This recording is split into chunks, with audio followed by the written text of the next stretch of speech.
other witnesses who will recount to us their horrible experience and retell their painful stories.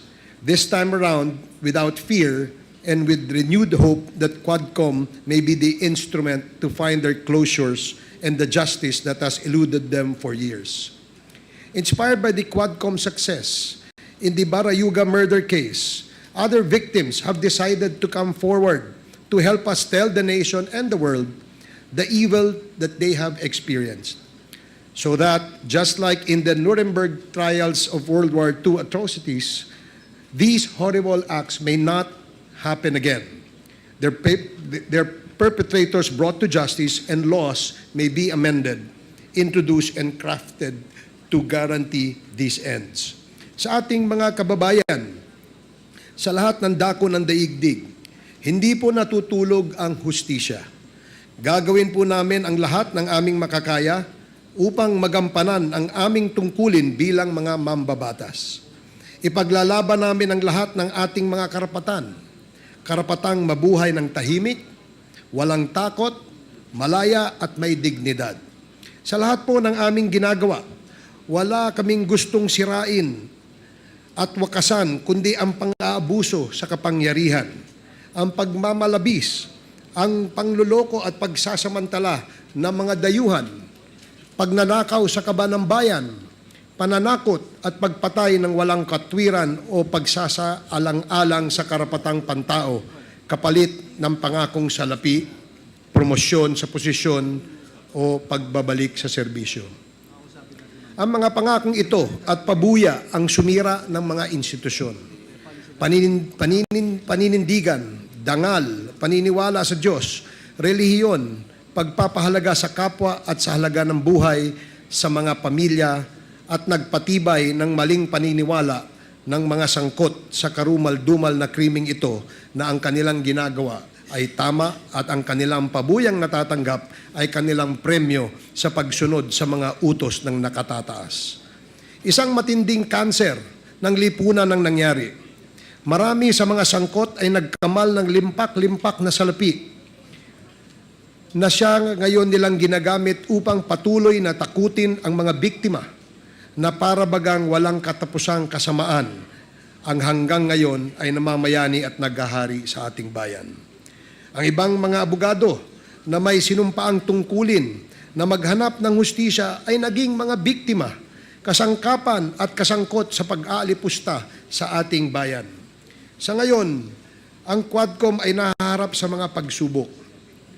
Nais na mga ibang nasasangkot na supilin at patahimikin ang ating pandinig.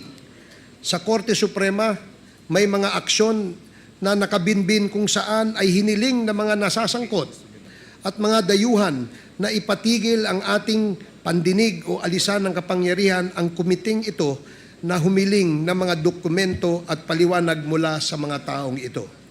Para sa kaalaman ng lahat, mismo ang ating saligang batas ang nagbigay ng kapangyarihan sa Kongreso na mag-imbestiga upang bumalangkas na mga batas na magbibigay proteksyon sa mga mamamayan laban sa mga masasamang gawain gaya ng mga nakita at napatunayan natin sa mga nakalipas nating mga pagdinig. Habang patuloy sila sa pagtanggi na sila ay kumita ng limpak-limpak, patuloy naman sila sa pagkuha ng serbisyo ng mga abogado na limpak-limpak din kung maningil. Paano nila nababayaran ang mga sangkatutak na abogadong ito? Sila na rin ang nagpapasinungaling sa kanilang mga sinabi rito. Mga minamahal naming mga kababayan, ano man po ang hadlang na itatapon sa amin, mananatili kaming tapat sa inyo. Makakaasa kayo na patuloy naming gagampanan ang aming tungkulin. Mananatiling bukas ang aming mga pintuan para sa inyo dito sa tinaguriang House of the People. We will continue to hear your stories, seek out justice and truth, and fight for your rights in the face of threats to suppress them. Together, we fight for dignity and honor. We can only craft protection if we know the truth. Those who violated our laws should be brought to justice. Salamat at magandang umaga po sa ating lahat.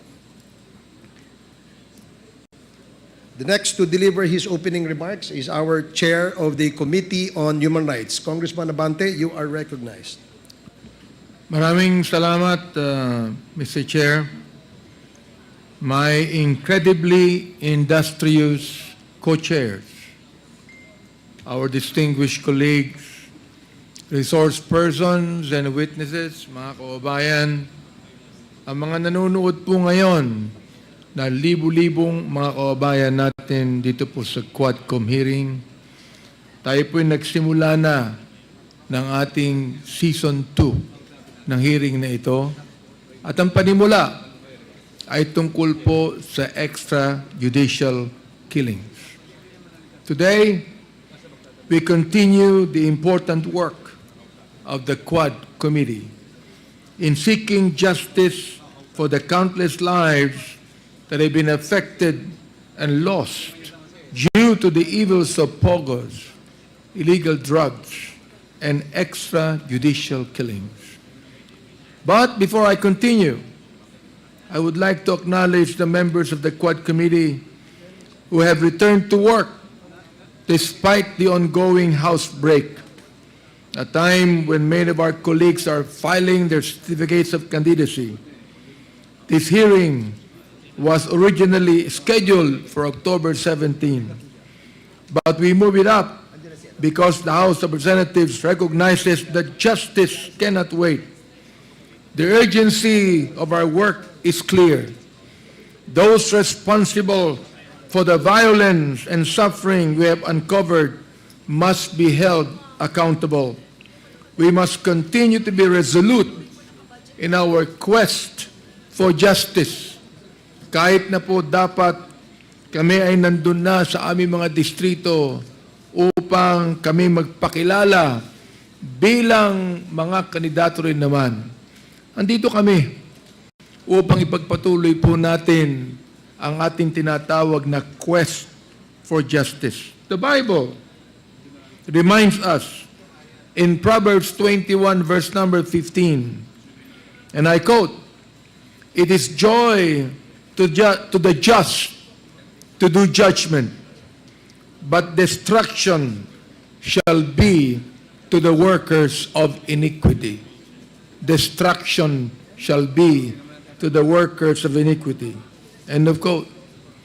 This passage, ladies and gentlemen, my friends, speaks of the righteous path of justice and the inevitable downfall of those who commit wrongdoing. It helps us to remember our duty in this committee to ensure that justice is served and that those responsible for violence, corruption, and extrajudicial killings will face the consequences of their actions. To all those who believe they can continue to evade the law, let me borrow the words of the late Mike Enriquez, "Hindi namin kayo tatantanan." Kaninang umaga, andun po kami sa bills and tawag doon, bills records section. Kami po ay nag-file ng dalawang bill. Ito po ang House Bill number 10986 tungkol sa EJK at House Bill 10987 Anti-Offshore Gaming Operations Act, upang sabihin sa ating mga taong bayan na ang Quad Committee ito ay concerned in aid of legislations. Pero gusto ko rin pong bigyan ng babala ang mga tao na siyang guilty sa mga krimen na ito pang Quad Committee ay pwede rin namin gamitin in aid of prosecution. During this short pause in our hearings, this representation could not stop thinking about the information we have unearthed. We have heard in these hearings shocking examples of unexplained wealth. Ito po'y binanggit na sa inyo ng ating Quad Committee Chairman, houses that cost millions of pesos, businesses bought and owned by those living on government salaries. This reminds me of the line that appears at the beginning of the book by Mario Puzo, the Godfather, attributed to the Honoré de Balzac. The quote is, "Behind every great fortune, there is a crime." The crimes we are investigating, however, go far beyond mere financial gain. They have resulted in the loss of life. I cannot fathom how those who have enriched themselves at the cost of the suffering of others can live with themselves knowing that their fortunes are built on the blood of their fellow citizens, how they can live lavishly knowing that their money is blood money. Hindi po kami ang Quadcom ang maghihiganti rito, kundi ang sabi po ng ating Panginoon, "Vengeance is mine, saith the Lord, I will repay." Gagamitin po ng Diyos ang ating mga korte, ang ahensya ng gobyerno, mga law enforcement agencies. Gagamitin po ng Diyos ang taong bayan upang makita po natin na ang mga taong gumawa ng mga krimen na ito ay hindi maaaring makatakas. To these people and to those still in hiding, like Attorney Harry Roque, I say this: have the courage to face the consequences of your actions. It is better to stand and be judged than to live in the shadow of your wrongdoings. Maniwala po kayo, justice will catch up to you sooner or later. It is not a matter of if, but when. As we have always said, the time of reckoning has come. Mga kababayan, the House of Representatives will not rest until those responsible for these heinous crimes are caught, tried, convicted, and punished. We owe this to the victims, their families, and to every citizen who believes in the rule of law. Nandito po ang ating mga kamag-anak ng ating mga biktima na sila po ay nag-travel pa sa malayong lugar mula Cebu upang pumarito. Hindi na po sila pumasok sa trabaho upang ideing po nila ang mga injustices na nangyari sa kanila. We will not stop there. We will also ensure that the suffering we have witnessed will not be repeated. We are committed to putting in place safeguards and laws that will prevent such tragedies from happening again. Hindi ito pwede maulit muli. Justice may sometimes be delayed, but it will not be denied. With resolve, we will continue this fight until justice is finally served. Maraming salamat po. Thank you, Congressman Abante. The next to deliver his opening remarks is the Chair of the Committee on Public Accounts, Congressman Joseph Stephen Caraps Paduano. You are recognized. Thank you, Mr. Chairman. Once again, I would like to submit my opening remarks to the COMSEC for record purposes. At the same time, Mr. Chairman, may I respectfully move that we defer discussion on admin matters and we'll discuss it in the later part of this hearing. So move, Mr. Chairman. Okay, there is a motion to defer discussion of admin matters on the committee hearing duly seconded. Any objections? Hearing none, the motion is approved. Thank you, Congressman Mr. Paduano. Chair. The next is to deliver his opening remarks is Congressman Dan Fernandez, the Chair of the Committee on Public Order and Safety. You are recognized. Okay, thank you so much, Mr. Chairman. Since again, a long opening remarks was delivered by Chairman Abante, so I will not be delivering my opening remarks anymore, and I will be submitting it to the COMSEC for their perusal. Thank you so much, Mr. Chairman. Thank you. Congressman Fernandez. Before we proceed with the hearing proper, may we ask the committee secretary to please acknowledge the members present in our committee hearing today, as well as acknowledge the resource persons present. Comsec? Thank you, Mr. Chair, Your Honors. For this public hearing, we have with us the following congressmen and congresswomen.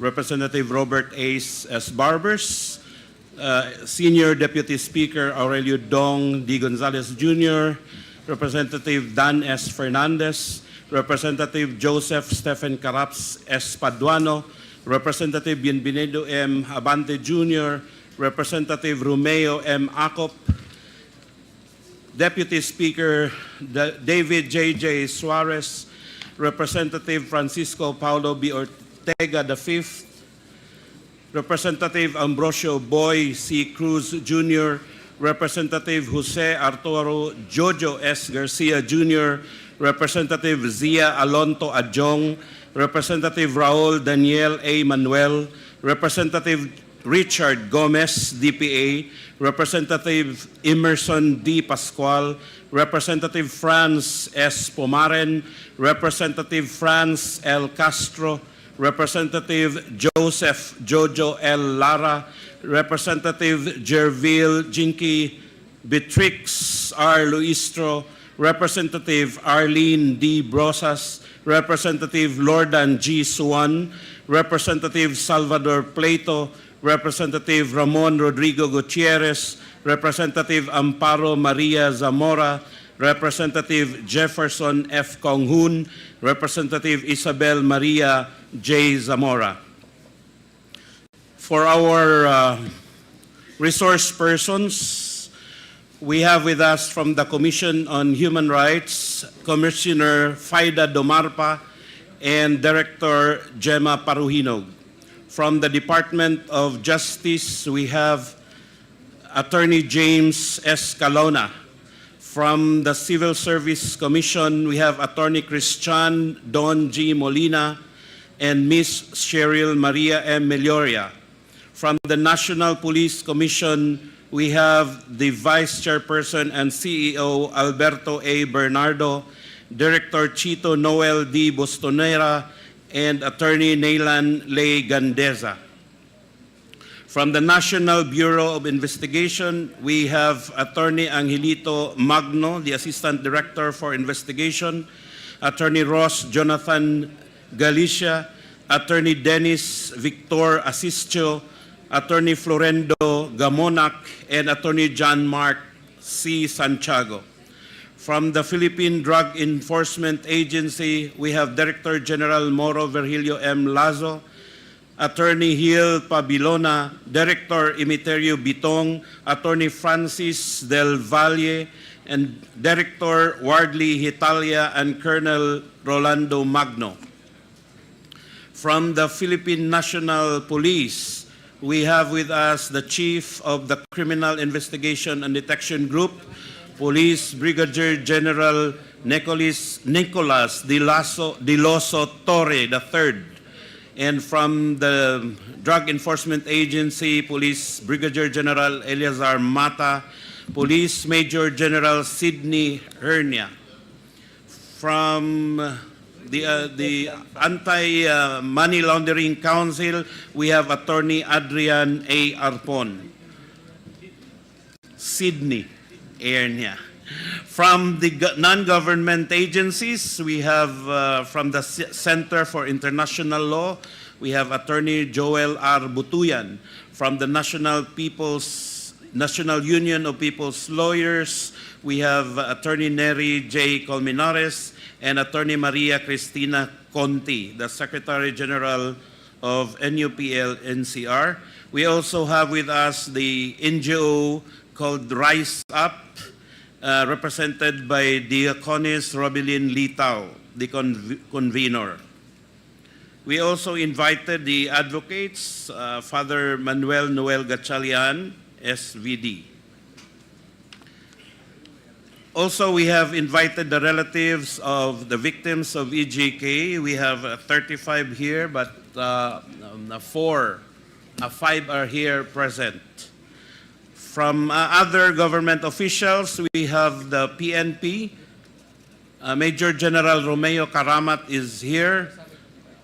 Police Colonel Lito E. Patay, Police Colonel Rolando Villela, Police Colonel Hector Grijaldo Jr., Police Colonel Serafin Pitalio, Police Colonel Marvin Marcos, Police Colonel Chuck Barandog, and his spouse, former Barangay Captain Yvonne Barandog, Senior Inspector Emil Garcia, and Corporal Junjun Obales and his wife. From the Philippine Charity Sweepstakes Office, we have Attorney Analisa P. Insyong, Miss Cynthia Rigodo, Miss Agnes Ibera, and Miss Ejelet Shahar Awakay, and Mr. Larry Sidro. We also have the General Manager of PCSO, General Manager Mel Robles. Also present from the PCSO is Attorney Maria Katrina Contacto and Mr. Arnel Casas, the Vice Chairperson. Also from the PCSO, Attorney Eufrasio Fufugal Jr., Attorney Leia Christine Jimenez, Maria Cristina Gregorio, and Maria Teresita Carbonell. And former PCSO officials, we have Police General Anselmo Simeon Pinili, the former chairperson of PCSO. We also have with us former PNP official, Police Colonel Royina M. Garma, and Attorney Carol K. Paquera, the former Chief of Staff of Colonel Garma at PCSO.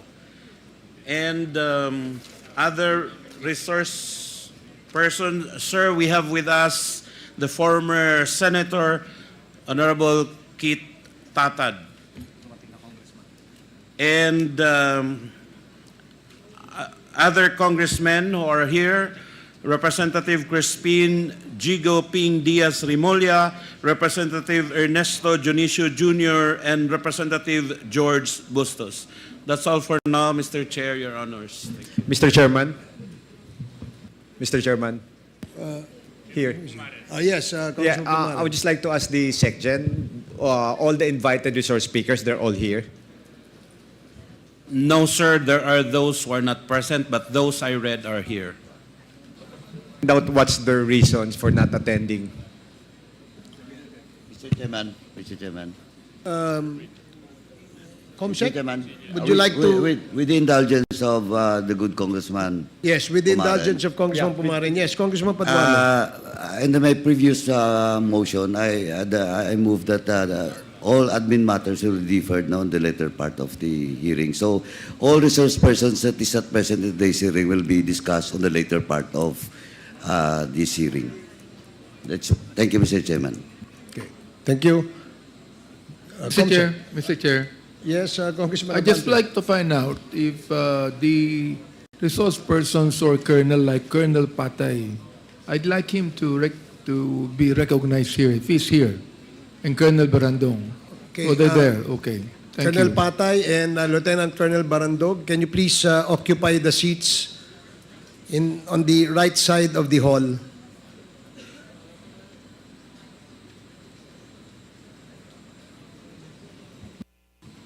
And Mr. Chair, if I may. Yes, Congressman Fernandez. Since we have invited all the resource persons all in one time, no? Can we possibly discuss the time that those resource persons will be invited, no? Kasi I think we have an issue with the issue of Espinosa, the issue of Leonardo, the issue of Garma. So what will be the priority issue that we have to tackle in order for the resource persons to be properly seated on the proper chairs? Okay. For the information of the Honorable Dan Fernandez, the flow of our hearing for today is that we have a witness who has informed the committee, the Quadcom, that he was willing to testify before the Quad Committee. And as part of our requirements for all those who wants to speak before this committee is that first, he should execute an affidavit. And second, he has to pass the vetting process that our legal team is conducting. In this case, for today's committee hearing, we have on the list Mr. Kerwin Espinosa. And then after Mr. Kerwin Espinosa, we will continue with our deliberations on the PCSO, where former GM Royina Garma will be invited to appear in this committee, as well as Colonel Edilberto Leonardo. So that is the flow, Your Honor, of our discussion for today. So, primarily, yung pong ano muna, kay Espinosa. And then after the issue of Garma and Leonardo. That is correct. Yes, Okay. we're just. Can we ask the Secretariat to please provide the honorable members present today with copies of the sworn statement of the witness, so that they can start reading it and ask questions later on. So we also Mr. have. Chair, are going to start, meron pang admin, no? Go ahead. Chairman. Yes, Congressman. Mr. Chairman, again, the admin matters will be discussed later, and it was seconded and approved by this committee. Now, Mr. Chairman, since Colonel Patay is now in the front seat, may we request also if Colonel Grijaldo is present? Kindly take your seat. And si Colonel Pitalio, I've seen him. Please, occupy the vacant seat. Colonel Marcos, kindly occupy the seats. You can sit beside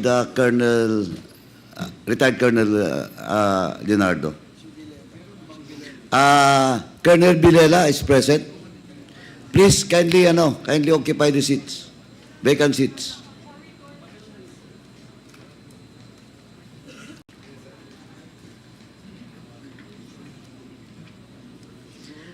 A certain Senior Inspector Emil Garcia is present. Emil Garcia.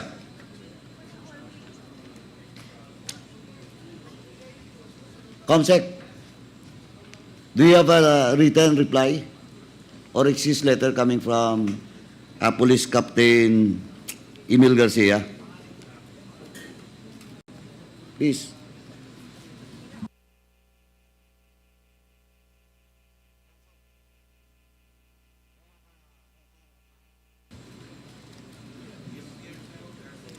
Corporal Obales and the wife.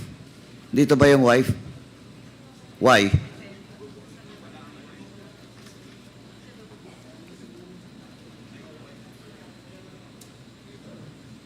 Corporal Obales, can you have your seat? Yeah. So your wife is not present today?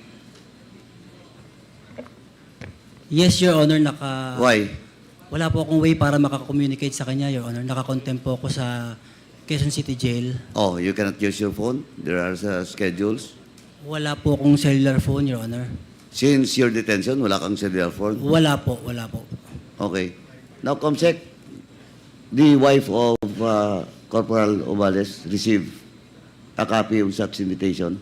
Sir, we sent the letter through the PNP. O, PNP. Colonel Cunanan.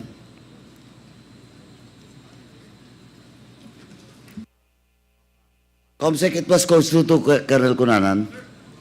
To the Lola, sir. To the Lola. Oh, Colonel Cunanan. Has the wife of Corporal Obales received the invitation?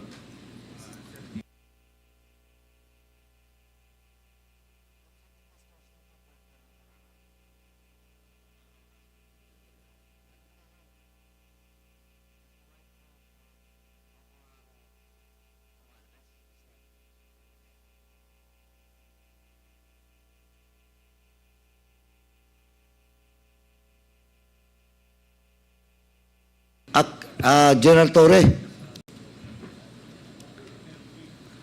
napadala niyo pa yung invitation doon kay Mrs. Wallace?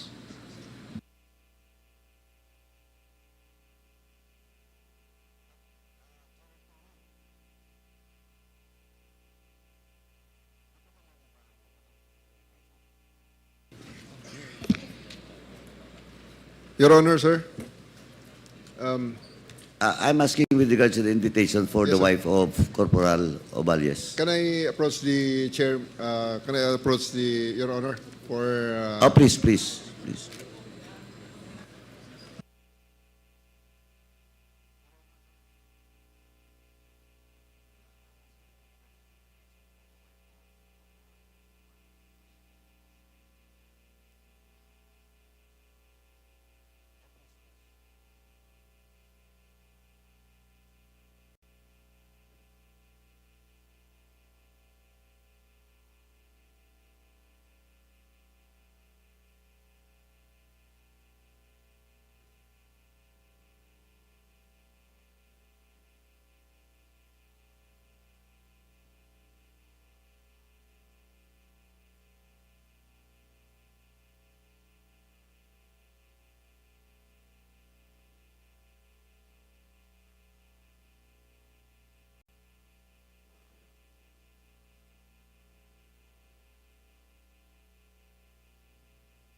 Mr. Chair, sorry to interrupt. Mr. Chairman, sorry to interrupt. I think Yes, the question was, Congressman Diong. yes, I think the question was asked. It's very simple. Whether an invitation was extended to a particular invitee that we would like to have in this committee hearing. But I believe there's a silent exchanges between and among the invitees and Congressman Karaps Paduano. Is this information classified? Is this not supposed to be shared publicly? Because we're waiting for the response of the question of Congressman Paduano. If it's classified, we do totally understand. No, the invitations that we sent to our resource persons, such as Ms. Oballes, apparently has not been sent to her yet. No? Okay. Because I think there are conflicts in the address that was given. And invitations were sent, I think, to the old address. But that's why we're getting some clarification from General Torre as to the location of Ms. Oballes. The address. Okay. Thank you, Mr. Chair. At least that's on the record. 1 minute suspension.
Thank you, Mr. Chairman. Let me proceed while waiting for the presence of Mr. Kerwin Espinosa, Mr. Chairman. May I move that we open once again discussion on admin matters? Okay, please proceed, Congressman Paduano. Thank you, Mr. Chairman. The PNP was ordered to, based on the statement coming from Colonel Espinido with regards to the list of police generals and other PNP who received money from Kerwin Espinosa Group. The reply of the PNP, Mr. Chairman, is they don't have the list, and it's Colonel Espinido should submit that list to us, since he was the one telling that during the previous hearing, Mr. Chairman. Now, question of the excuse, the veracity of information with regards to the letter of Attorney Roque is scheduled in Singapore. Until now, wala pong reply. So, COMSEC is directed to once again follow up such reply documents. Comsec, you are directed to comply.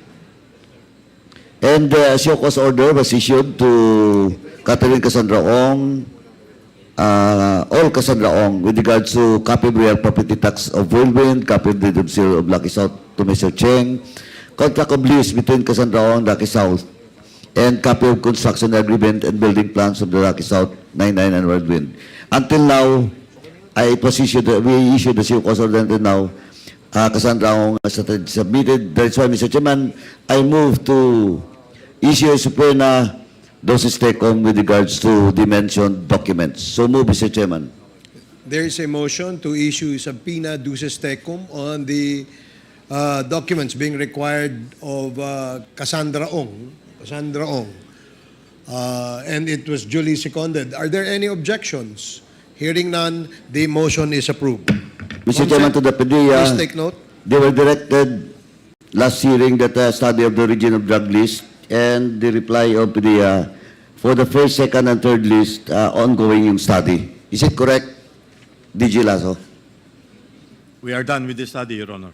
You have done. So can you submit it by today or before the next hearing? We are ready to present it today, Your Honor. You're present. Okay.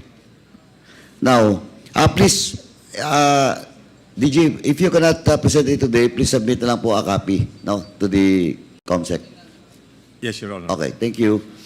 Now, with regards to NBI, they were directed to conduct a thorough investigation and submit a report of the deaths of 3 Chinese nationals. Ito po yung sa Dapicol. And the investigation of the NBI is still ongoing. Is it confirmed? Yes, Mr. Chair. Timeline po tayo. When will be that reinvestigation ends? I will check with the investigating team, and I will Please. give the answer within the day, Your Honor. Thank you. COMSEC, please take note the commitment of the NBI that they will submit today the final timeline, no, with regards to that topic.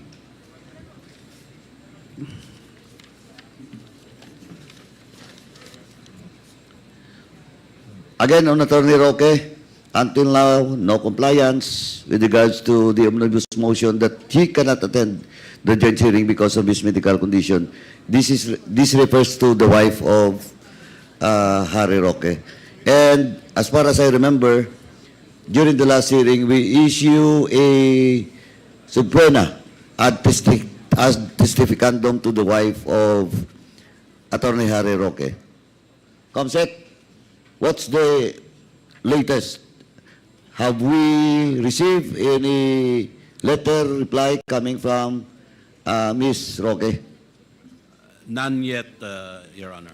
Is it correct also that last hearing we issue a subpoena ad testificandum to Ms. Roque? I believe so, Your Honor. So with that, Mr. Chairman, since we have given Ms.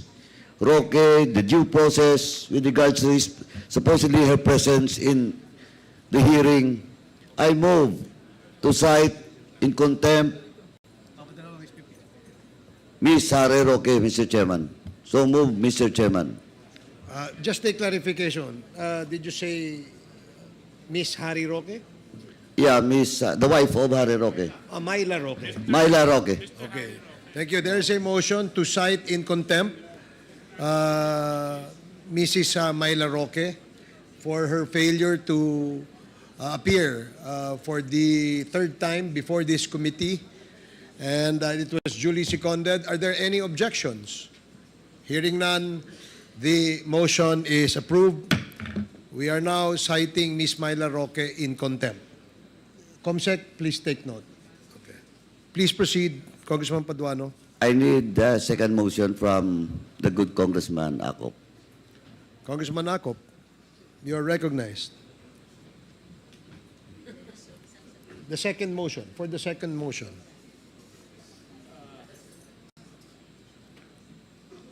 We can...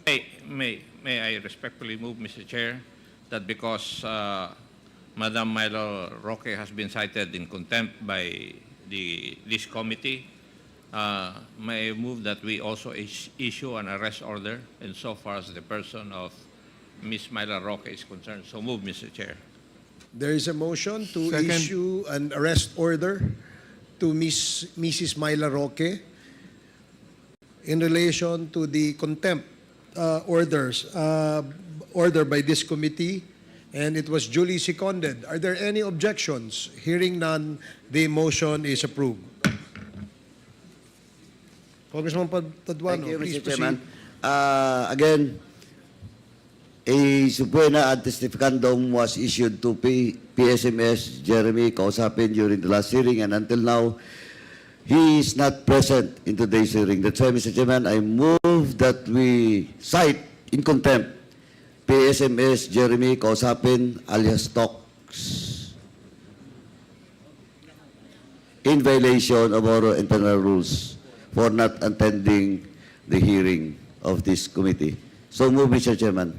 There is a motion to cite in contempt PSMS Jerry Kausapin or alias Tox for violating Section 11 of the Rules of Procedure Governing Inquiries in Aid of Legislation of the House of Representatives, and it was duly seconded. Are there any objections? Hearing none, the motion is approved. So, Comsec, please take note that PSMS Kausapin alias Tox is now cited in contempt.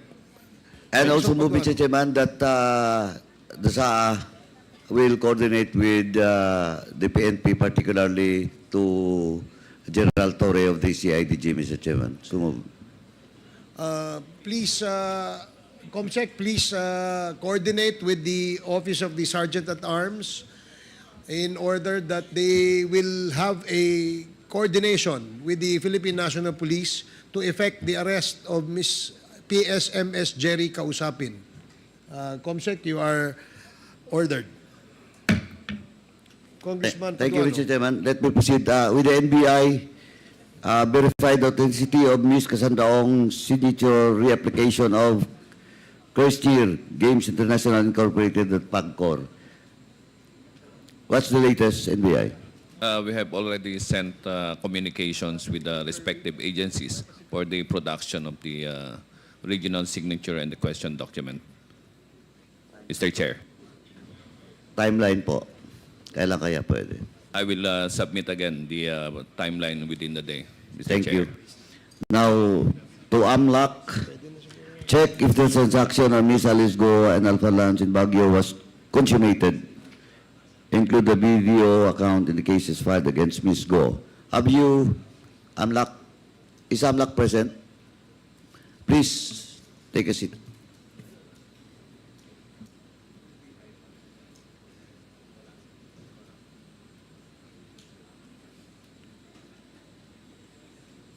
Mr. Chair, with the indulgence of Congressman Paduano, because this is closely related to the request of, I think, the manifestation, the question of Congressman Paduano to NBI with regards to the signature of Cassandra Ong. Mr. Chair, last meeting, I requested NBI to do a forensic analysis of the signatures. Have they already? Kaya nga eh. Kaya nga ang sagot nila is they will submit the timeline within today because they are still coordinating with other agencies. Thank you, Mr. Chair. Mr. Chair. AMLAC, please proceed. Mr. Chair, Yes. with your indulgence, with regards to admin matters, since some guests were invited, like Corwin Espinosa, Colonel Marcos is here, did we also invite Lieutenant Colonel Jovis Penido? Yes, we invited Colonel Espinido. However, he asked the committee to be excused for some family and personal activities that he has to attend to. Because when we talk about Albuera and Mr. Espinosa, I think Espinido and Marcos and Espinosa and the Lieutenant Colonel Espinido are correlated in issues. Yes, I agree, Congressman Gomez. But we will make sure that in the subsequent hearings of the Quadcom in relation to EJK, he will be present in our next hearing. Thank you, Mr. Chair. Thank you. Congressman Paduano, please Yes, proceed. thank you, Mr. Chairman. For the PAOK, names of 3 illegal pogos in Quezon City. PAOK. Is PAOK present?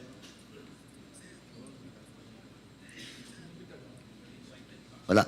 COMSEC, Mr. Chairman, we will direct COMSEC to follow up this with the PAOK, and a reply should be given to us within the day. And please check if they can attend in this hearing. Now, next is for the MIG in the armed forces. As CCTV footages recovered at Pogo Hub at Bambantarlac.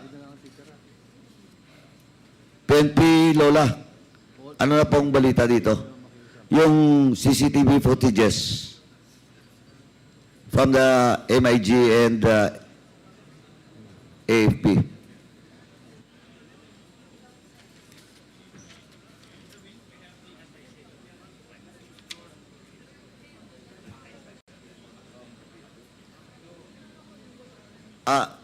The anti-cybercrime group in the PNP, can you explain?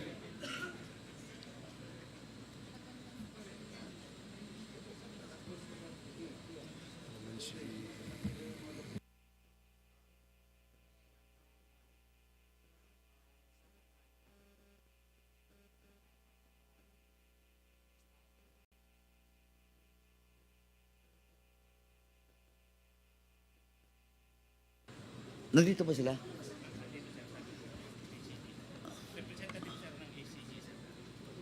Yung rep ng ACG, saan ba?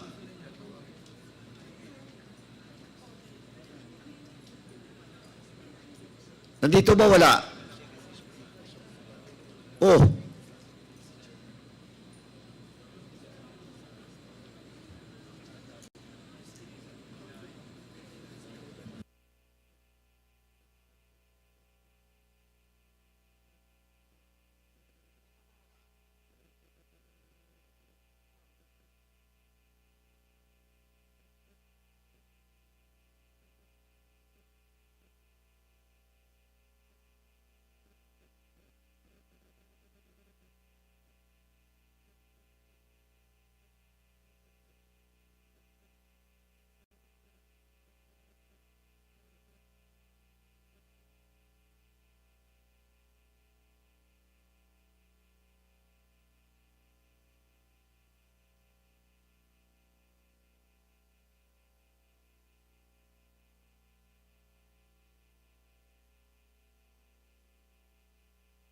Oh, ACG, please explain on the record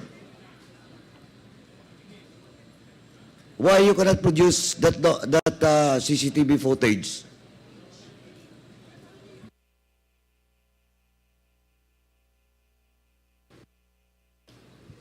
Good morning, sir.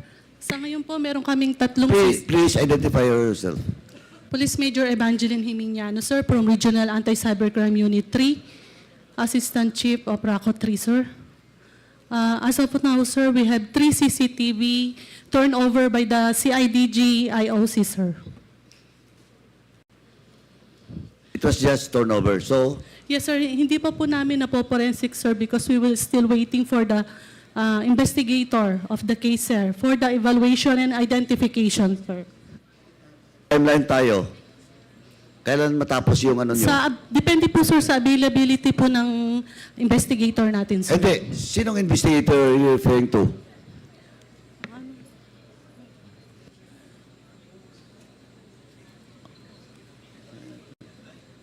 Ano? PSMS Castro, sir. PNP pala. You talk to him. And you submit the timeline within today. Yes, sir, Honor. Kung kailan matapos. Yes po, Okay. Your Honor. Mr. Chair, hindi dapat yung based on the availability of the hindi dapat ganun. I think they need to set a date and it's required of them to produce these CCTV clips to the committee. So I don't think it should be subject to the availability of the one that will be doing the assessment and examination. So I think we need to request them to make this guy available to do the examination and the assessment of these video clips, Mr. Chair. Yes, Your Honor, as soon as possible po. Thank you.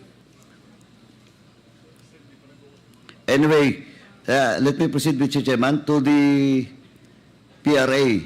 Reclamation permit issued to Mr. Mysore Rental Sand and Gravel Corporation owned by Mr. Tony Yang. This was requested by Chairman Dan Fernandez.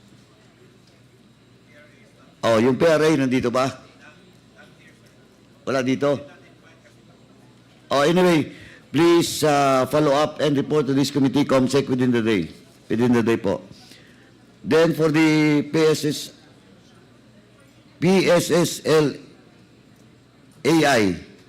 PSSLI, records of accounts under the name of Police Colonel Garma for follow-up. Nandito ba yung PSS? For the information of the members of this committee and to the lead chair, we have received a copy of a reply letter coming from Police Major General Lucas Managilod, retired, Chairman and CEO. And in this letter,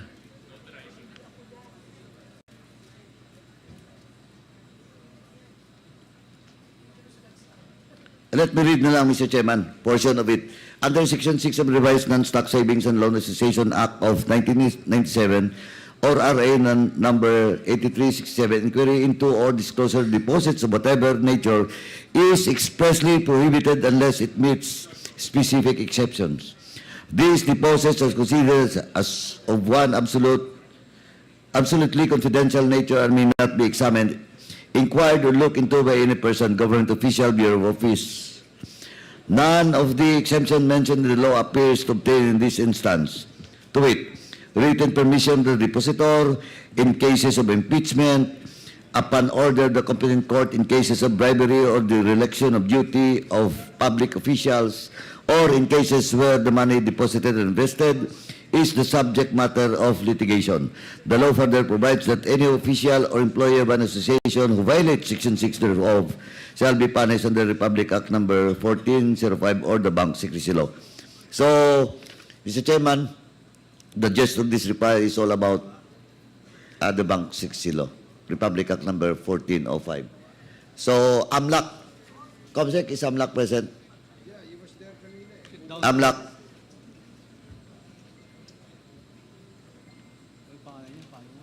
Are you familiar with this document being requested? Are you present during the previous hearing? Yes. Good morning, Your Honor. Yes, we were present, Your Honor. So, Mr. Chairman, we will just consult. I think we have to expedite the discussion on admin matters. I'd rather suggest that we submit this to the AMLAC for further study, Mr. Chairman, and direct the COMSEC to follow up for the reply of AMLAC with regards to this issue and letter from PSS Lai. Thank you, Mr. Chairman. We'll do so with dispatch, Your Honor. Okay. Ay, photocopy na. Pa-photocopy, tapos bigyan sila.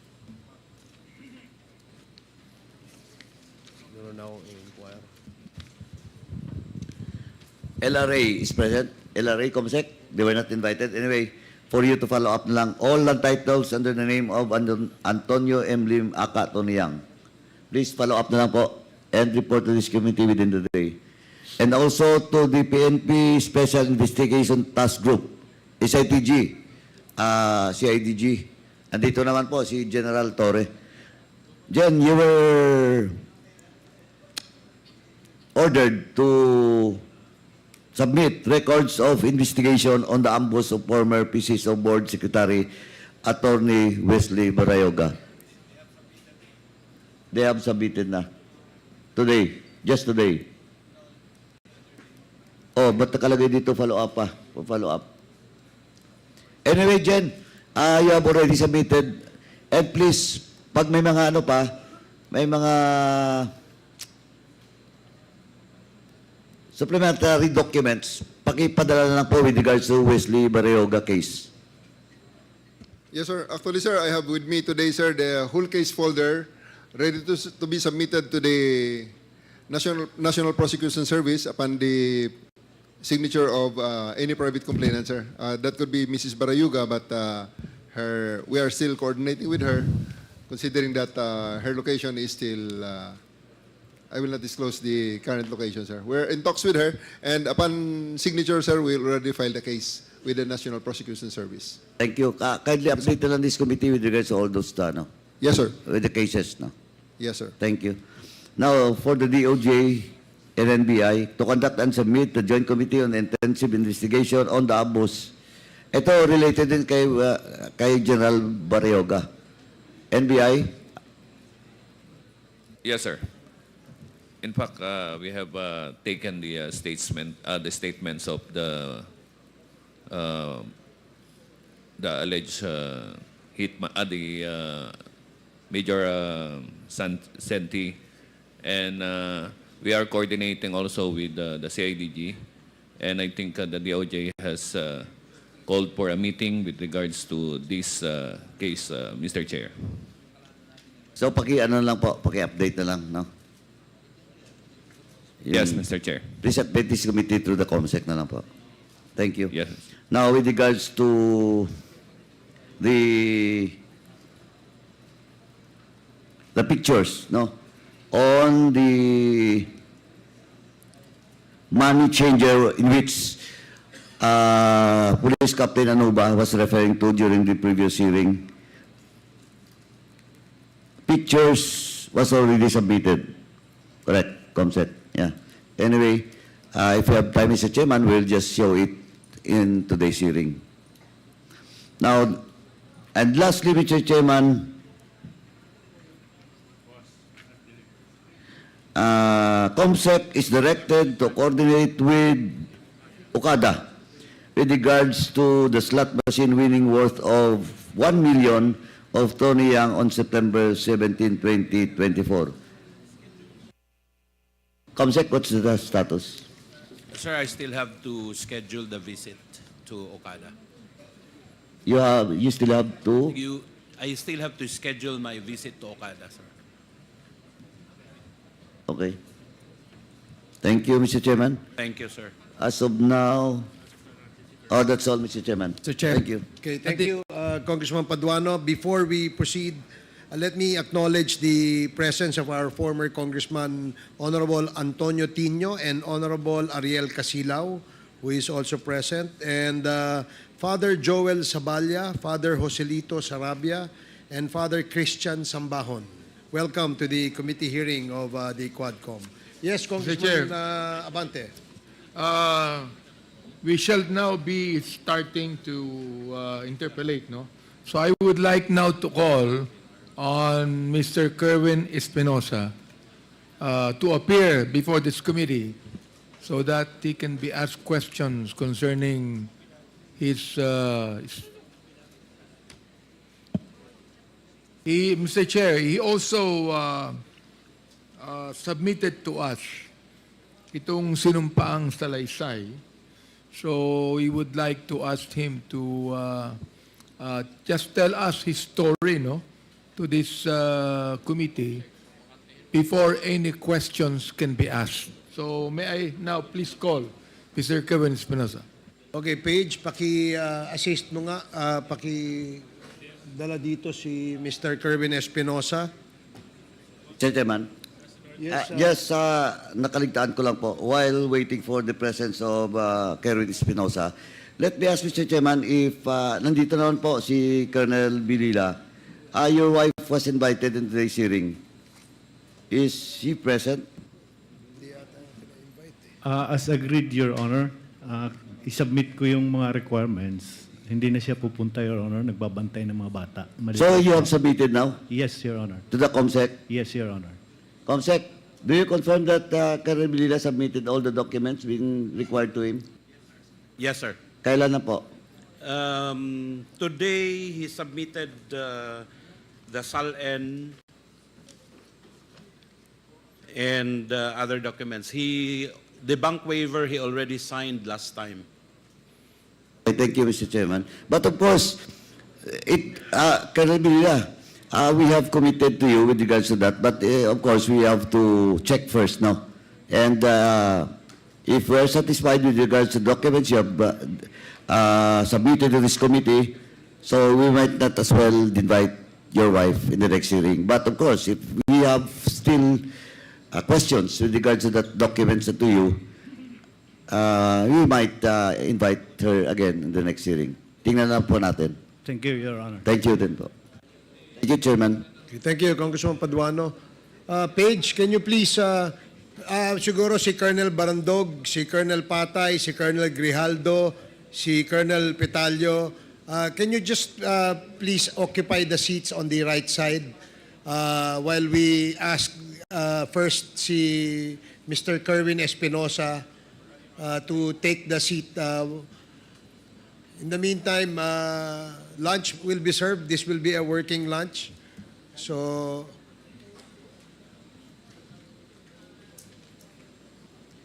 Paige, can you also provide copies of the affidavit executed by Mr. Kerwin Espinosa sa lahat po ng ating mga membro ng committee ito? Again, Mr. Chairman, with the indulgence of the members and the chair, since we're still waiting for Kerwin, may nakaligtaan na po. This is so important, as important as to the matters being discussed a while ago. Mr. Chairman, to the CIDG, General Torre, may I ask what's the status of the arrest order for Mr. Roy Gomez, Eddie Young, and the Pangilinan spouses?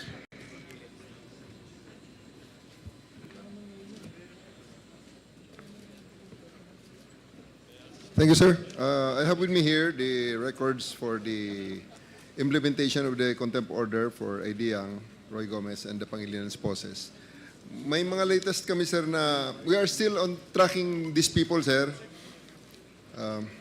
No excuses, sir, but we haven't found them yet. However, the last effort that we had is we had conducted records check on their various businesses and possible locations. Rest assured, sir, the CIDG is doing all its doing all the efforts and pouring in resources for the arrest of these people. And maybe within a week or two, sir, I can give you updates again, sir. I have prepared a PowerPoint presentation if you want to see that, sir. Please submit na lang po now Yes, sir. for our records. Then, Thank you, sir. if we just an advice, General Torre, kindly coordinate with DFA and BI with regards to the status of Eddie Young and the Pangilinan spouses. Kasi yung Pangilinan spouses is in the US and Eddie Young until now, BI as of siguro 2 months ago, wala pong record that Eddie Young has left the country using Filipino passport and a Chinese passport. Now, please. Sir, I'll approach the Benz later on, sir, and I'll show you the latest. That on the Filipino name, there's no hit, but on the Chinese name, sir, we have a hit from the Bureau of Immigration. Kindly celebrate na lang po. Yes, sir. Mamaya. Will do. Now, next is Thank you, sir. to AMLAC, no? We have with us the audit report now of the COA with regards to the 79.5 million. AMLAC, please take note of this, no? Concerning the 79.5 million peso purchase of lands, doon sa Mexico, Pampanga, this is This is a case being investigated by my committee, Public Accounts, that was referred to the Quadcom na. And there is now a pending case in the Ombudsman. And we need your action with regards to the freezing of asset of on all those names that was involved in this particular case, and the official case is already in Ombudsman. So kindly check on this, and please, lalo na po ngayon, mag-election, pogo money, drug money might be used. So kindly, and update this committee, no, with regards to this. I will give you, in a while, the copy of the Ombudsman case po, para you have to take action on that. Thank you po. COMSEC is directed to please give a copy of such document to the AMLAC.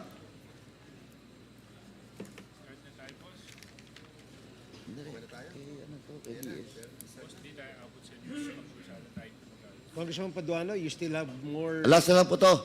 A question of properties, PAO ka AMLAC.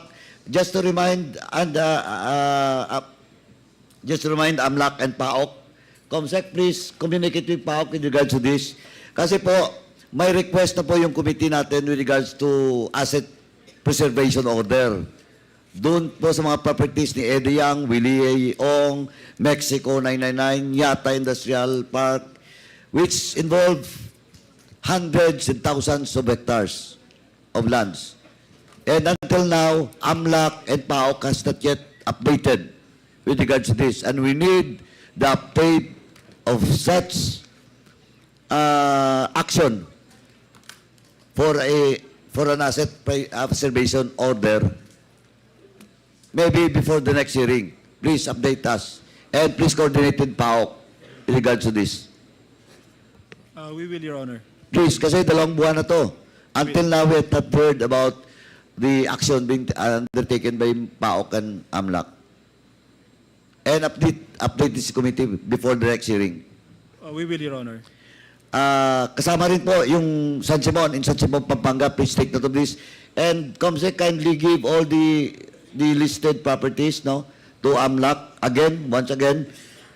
Kasi nandun po sa is the Golden Sun 999, doon sa San Simon, Pampanga, which is owned by Eddie Yang and Willie Ong, all Chinese nationals. Thank you, Mr. Chairman. That's all. Mr. Chair, shall we start? Yes, we can already. We have already the witness before the committee. But before that, may we ask the committee secretary to please administer the oath of all those present today who attended for the first time. COMSEC. Thank you, Mr. Chair. I would like to request everyone, those who attended for the first time, please stand. Yes, even the police officers who attended this hearing for the first time, maybe General Torre also. Okay. Please Sandali raise po. your... Pati yung mga police officers that was mentioned by this representation a while ago, which has not taken their oath. Colonel Marcos, you have taken your... Colonel Pitaliano. Okay, please raise your right hand. Do you swear to tell the truth, the whole truth, and nothing but the truth in this public inquiry, so help you God?